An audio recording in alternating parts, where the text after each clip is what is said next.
So, we, hi lovely people, we are making biko. Mao na, diya gibutang ang pilit. Pila ni ka kilo ma? Dua? Dua ka kilo. So, lutuon ang biko guys like rice. Diya sa butang sa rice cooker and then iluto until mag-stick na diya. And then, let's continue later from making the biko. So, mauna diya ang pilit. Isuod na sa rice cooker until maluto. So, wait lang ta until na maluto.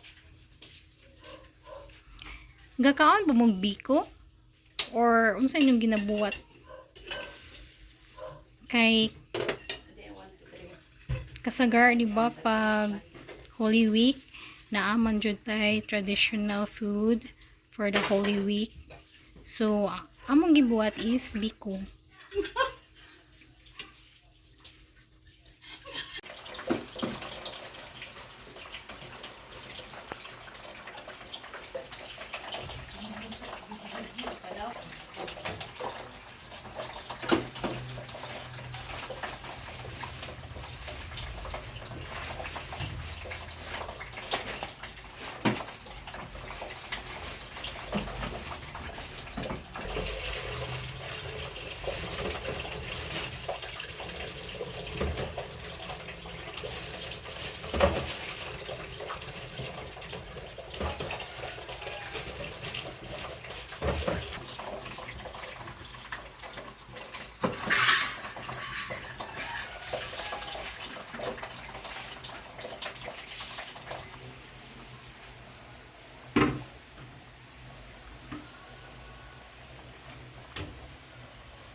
Gipabukalan ang gata o gisagulan sa kamay.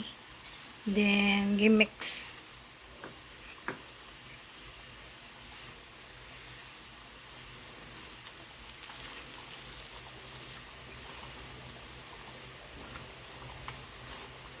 Sa 2 ka kilo na pilit, 4 ka lubi ang gisagol.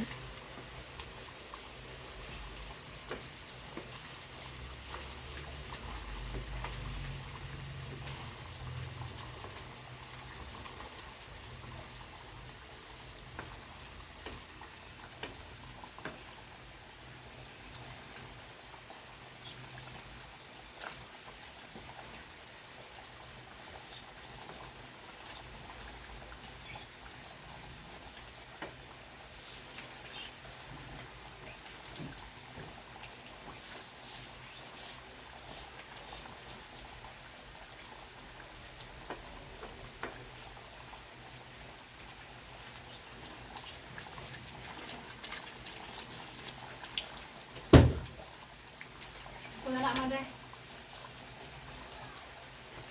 Mainit.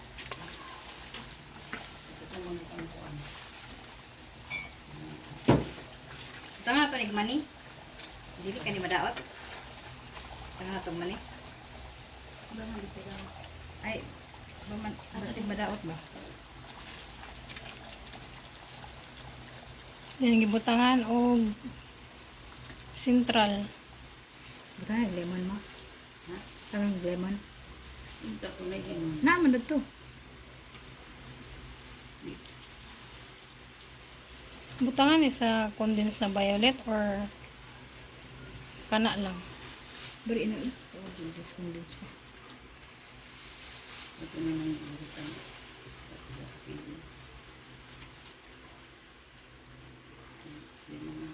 Ibalik sa sarili. May limon dito mo. Taman lang na to asin dayon.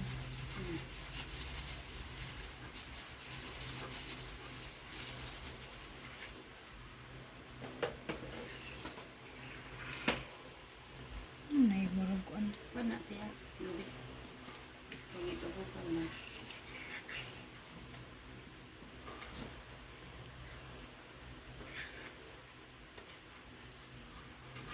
Ang mali, day itaping na lang.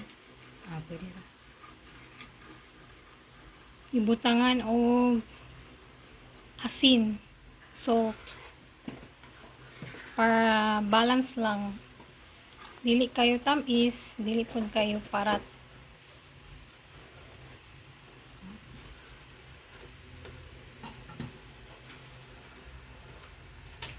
Tanan gidag asin, tanan nimo pagalutoon isip sa kanon tag asin para na sa paglami sa pagkaon.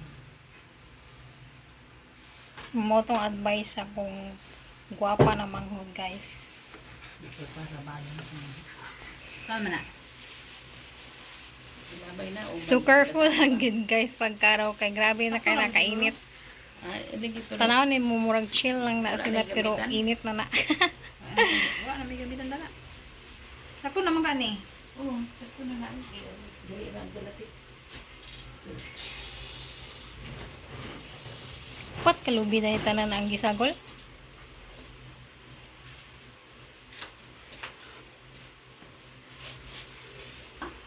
Sa ulo. Ulo. Shampoo.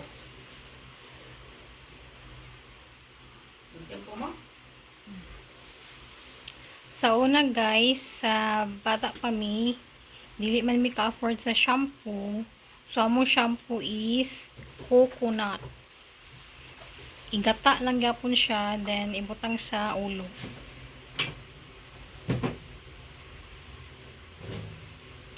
So, ang lubi, ang coconut, dili lang siya para sa pagluto, kundi pwede gyapon siya sa hair conditioning or hair shampoo.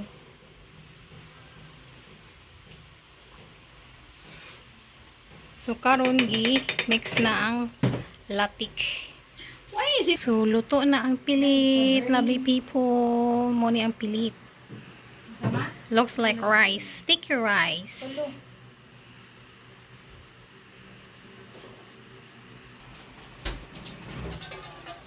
Agahay! Hindi mo hiugasan? Razor? No. Diaro sa diaro.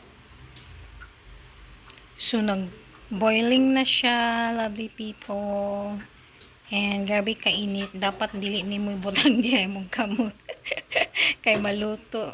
But if you want to, you just put your hands there so that you can feel the heat of the pan. There's no problem of that. If you put your Medium heat lang siya.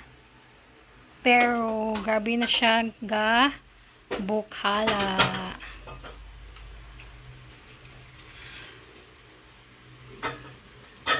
di lang kay itong atong biko karon guys kay para kuan kay katong malabian kung kay itong lain man muram tag kumain tayo ng ano alam niyo na ito pala guys hindi tayo magtabi-tabi pero kaya nag-video man tayo so magtabi-tabi tayo.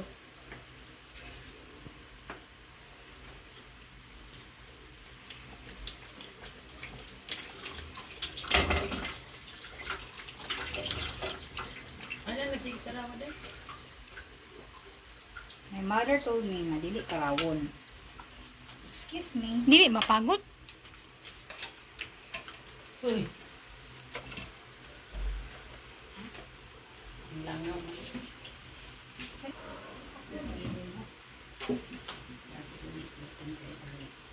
Butangan din ni kalamansi. By the way, where's my phone?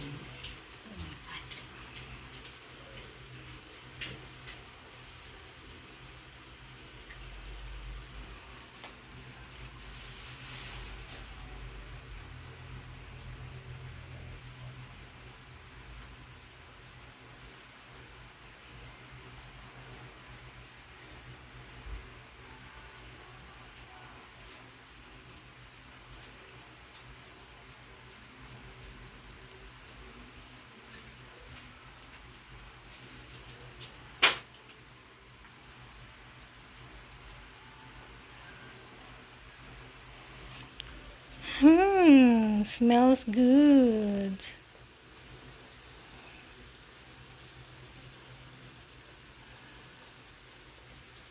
So homemade biko.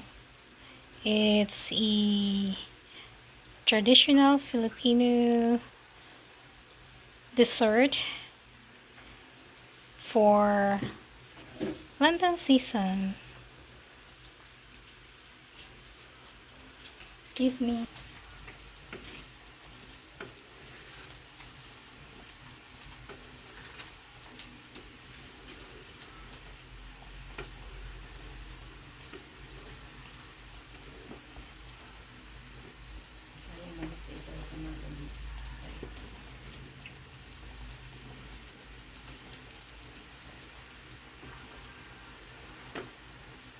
Dul kay na imuluwag ba? Grabe kay nakainit. Doon mo ikan yung cellphone. Ayun lang si Karawa Ay dahil. siguro mainit na yung cellphone.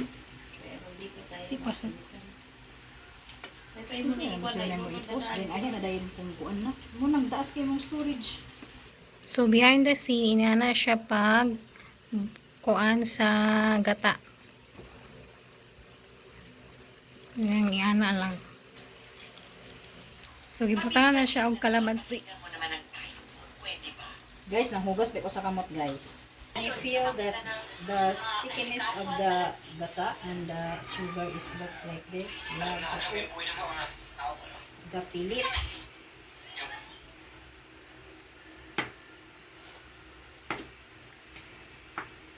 Puro madadawag lang.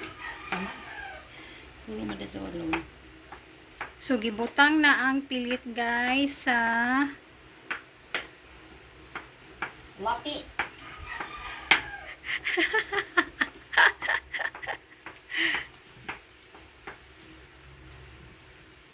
Why are you laughing? That's the meaning of lati. Lah, murag dili galing niya siya maigo sa kalahat, mama. Murag kailangan gibahin na to ang lati. Murag magulbo galing kaniya.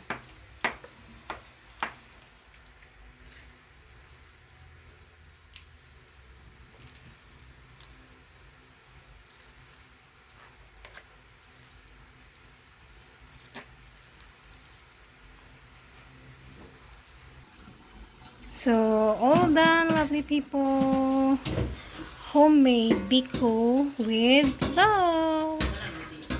Thank you for watching, everyone. Stay safe. God bless us all. Pagbutudan sa taas.